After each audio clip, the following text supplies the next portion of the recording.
ഇനി വരുന്നത് language translators. Language ട്രാൻസ്ലേറ്റേഴ്സിന് കീഴിൽ നമ്മൾ 3 കാര്യങ്ങളാണ് പഠിക്കുന്നത്: assembler, interpreter and compiler.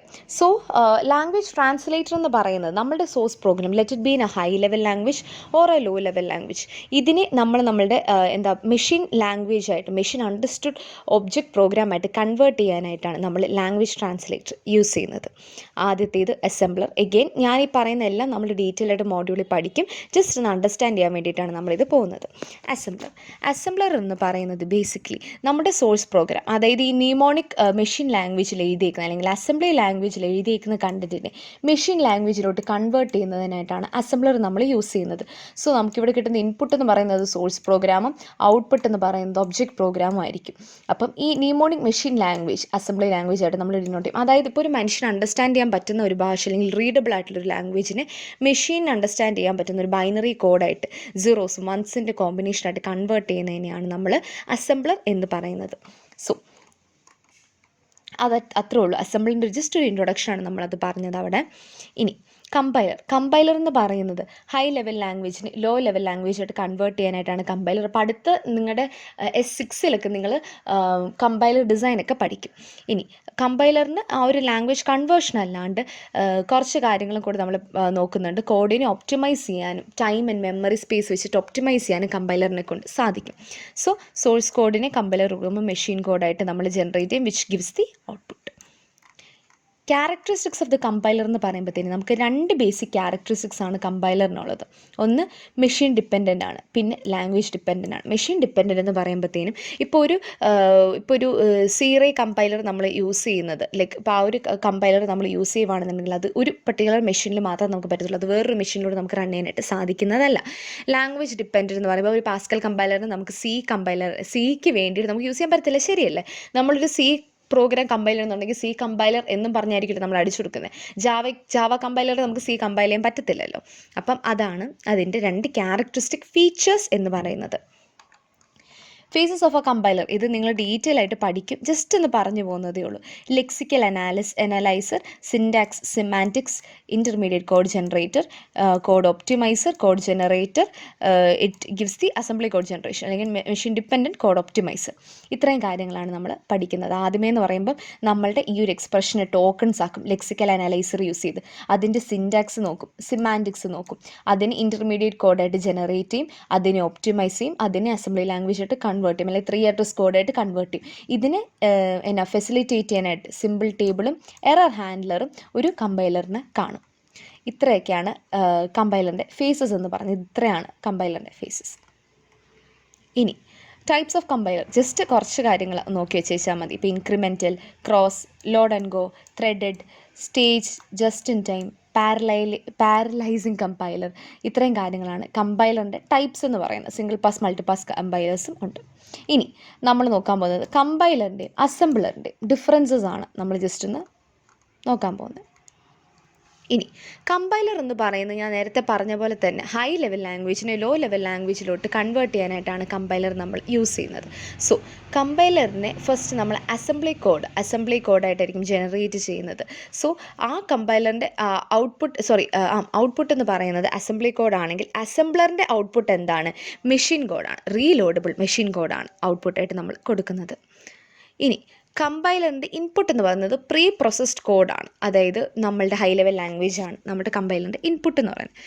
അസംബ്ലറിൻ്റെ input assembly കോഡാണ്, അതായത് അസംബ്ലർ എന്ന് പറഞ്ഞാൽ എന്താണ്? അസംബ്ലി ലാംഗ്വേജിനെ നമ്മൾ മെഷീൻ കോഡായിട്ട് കൺവേർട്ട് ചെയ്യുന്നതാണ്. സോ അതിൻ്റെ ഇൻപുട്ടും ഔട്ട്പുട്ടും തന്നെ നമുക്കൊരു ഡിഫറൻസ് ആയിട്ട് പറയാനായിട്ട് സാധിക്കും. ഇനി അടുത്തത് കമ്പൈലറിന് നമുക്ക് 2 സെറ്റ് ഓഫ് ഫേസസ് ആണുള്ളത്, അനാലിസിസും സിന്തസിസും. സോ ഞാൻ നേരത്തെ പറഞ്ഞ പോലെ തന്നെ lexical, syntax, semantics, intermediate code ജനറേഷനും ഒപ്റ്റിമൈസേഷനും ഒക്കെ വരുന്നത് ഈ 7 ഫേസസ് എല്ലാം കൂടെ വരുന്നത് നമ്മളുടെ കമ്പൈലർ 7 6 തോന്നുന്നു. അപ്പം ഇതെല്ലാം വരുന്നത് കമ്പൈലറിൻ്റെ 2 മെയിൻ ഫേസസിൻ്റെ കീഴിലായിരിക്കും, അനാലിസിസ് ആൻഡ് സിന്തസിസ്. എന്നാൽ അസംബ്ലറിൻ്റെ കാര്യം വരുമ്പോഴത്തേനും first it detects the identifier, അത് കഴിഞ്ഞ് it allocates the address to them, അതാണ് ഫസ്റ്റ് ഫേസിൽ വരുന്നത്. സെക്കൻഡ് ഫേസ് പറയുമ്പോഴത്തേനും ഇതിനെ ബൈനറി കോഡായിട്ട് കൺവേർട്ട് ചെയ്യാം. ഇത്രയും കാര്യങ്ങളാണ് നമ്മൾ കമ്പൈലറിൻ്റെയും അസംബ്ലറിൻ്റെയും വർക്കിംഗ് പറഞ്ഞപ്പോൾ ആദ്യമേ നമ്മൾ ഇൻപുട്ട് ഔട്ട്പുട്ട് പറഞ്ഞു, ഇത് വർക്കിങ്ങും. ഇനി അസംബ്ലി കോഡ് എന്ന് പറയുന്നത് ഒരു mnemonic version of the machine കോഡാണ്. പക്ഷേ അസംബ്ലർ ജനറേറ്റ് ചെയ്യുന്നത് ഒരു ബൈനറി റീലോഡബിൾ കോഡാണ്. അപ്പം ഇത്രയും കാര്യങ്ങളാണ് ഇതിൻ്റെ രണ്ടിടത്തിൻ്റെയും ഡിഫറൻസ് എന്ന് പറയുന്നത്. ഇൻപുട്ട് ഔട്ട്പുട്ട് നമ്മൾ പറഞ്ഞു, ഇതിൻ്റെ ടൈപ്പ് ഓഫ് കോഡും ഇതിൻ്റെ വർക്കിംഗുമാണ് ഇതിൻ്റെ ഡിഫറൻസസ് ആയിട്ട് നമ്മൾ പറഞ്ഞിട്ടുള്ളത്. ഇനി ഇൻറ്റർപ്രറ്റർ എന്ന് പറയുന്നത് കമ്പൈലറിനോട് തന്നെ സിമിലറായിട്ട് വർക്കിംഗ് ഉള്ള ഒരു സംഭവമാണ്. അതായത് എഫിഷ്യൻസിനെയും കോഡിൻ്റെ കറക്റ്റ്നെസ്സിനെയും ഒക്കെ നമുക്ക് അണ്ടർസ്റ്റാൻഡ് ചെയ്യാനായിട്ട് സാധിക്കും ഈ സംഭവം ഇൻറ്റർപ്രറ്റർ നമ്മൾ യൂസ് ചെയ്യുമ്പോഴത്തേനും. ഈ ഇൻറ്റർപ്രറ്ററിന് 3 കോമ്പണൻസ് ആണുള്ളത്: simple table, data store and data manipulation routine. Simple table എന്ന് പറയുന്നത് നമ്മൾ ഏതൊക്കെ എൻറ്റിറ്റീസ് ആണ് യൂസ് ചെയ്യുന്നത് അതിൻ്റെ ഇൻഫർമേഷൻ ഹോൾഡ് ചെയ്യുന്ന ടേബിളാണ് സിമ്പിൾ ടേബിൾ എന്ന് പറയുന്നത്. ഡേറ്റ സ്റ്റോർ എന്ന് പറയുന്നത് നമ്മുടെ data items which is declared in the program, അതിൻ്റെ ഒറിജിനൽ വാല്യൂസ് ഏതാണ് എന്ന് മനസ്സിലാക്കാനായിട്ടാണ് നമ്മൾ ഡേറ്റ സ്റ്റോർ യൂസ് ചെയ്യുന്നത്. ഡേറ്റ മാനിപ്പുലേഷൻ റൂട്ടീൻ എന്ന് പറയുന്നത് for whatever action, manipulation action, data manipulation എന്ന് പറയുമ്പോഴത്തേക്കും ഒരു ഡേറ്റയെ മോഡിഫൈ ചെയ്യുന്ന ഏതൊരു ആക്ഷൻ എടുത്തു കഴിഞ്ഞാലും അതിന് ഒരു സെറ്റ് ഓഫ് റൂട്ടീൻ ഉണ്ട്, ഒരു റൂട്ടീൻ ഉണ്ട് ഫോർ എവറി ആക്ഷൻ. അതിൻ്റെ എങ്ങനെയാണ് അതിൻ്റെ എന്തൊക്കെ ആക്ഷൻസ് ആണ് എടുക്കാനായിട്ട് സാധിക്കുക എന്നുള്ളത് നമ്മൾ ഡേറ്റ മാനിപ്പുലേഷൻ റൂട്ടീനിൽ നിന്നാണ് നമുക്ക് മനസ്സിലാക്കാനായിട്ട് സാധിക്കുന്നത്. ഇനി നമ്മൾ നോക്കാൻ പോകുന്നത് ടൈപ്സ് ഓഫ് ഇൻറ്റർപ്രറ്റർ ആണ്. ടൈപ്സ് ഓഫ് ഇൻറ്റർപ്രറ്റർ എന്ന് പറയുമ്പോൾ 2 ടൈപ്പാണ് നമ്മൾ ഇൻറ്റർപ്രറ്റർ ഉള്ളത്: പ്യോർ ആൻഡ് ഇംപ്യോർ. പ്യോർ എന്ന് പറയുമ്പോഴത്തേനും എൻ്റെ സോഴ്സ് കോഡ് എങ്ങനെയാണോ ഇരിക്കുന്നത് ആ സോഴ്സ് കോഡിനെ ഡയറക്റ്റായിട്ട് കൊടുക്കുക എന്നുള്ളതാണ് ഇൻറ്റർപ്രറ്ററിൻ്റെ ഈ ഒരു പ്യോർ ഇൻറ്റർപ്രറ്ററിൻ്റെ ഒരു വർക്കിംഗ് എന്ന് പറയുന്നത്. ഇപ്പോൾ നമുക്ക് ഡയഗ്രത്തിൽ നിന്ന് മനസ്സിലാക്കാനായിട്ട് സാധിക്കും. സോഴ്സ് കോഡുണ്ട്, സോഴ്സ് കോഡിൽ നിന്ന് ഞാൻ ഇൻറ്റർപ്രറ്ററിൽ കൊടുക്കണം. അപ്പോൾ ഇൻറ്റർപ്രറ്റർ ഡേറ്റ വാല്യൂസ് ഒക്കെ വെച്ചിട്ട് ഇതിനെ അണ്ടർസ്റ്റാൻഡ് ചെയ്തിട്ടാണ് ഇതിൻ്റെ output low level language produce ചെയ്യുന്നത്.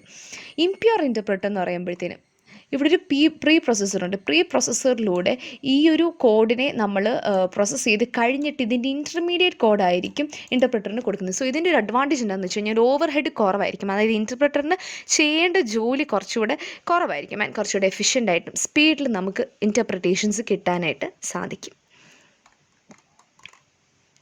ഇനി key differences between compiler and interpreter. Very important question ആണ്, കുറേ റിപ്പീറ്റഡ് ആയിട്ട് ചോദിച്ചിട്ടുള്ള ക്വസ്റ്റ്യൻ ആണ്.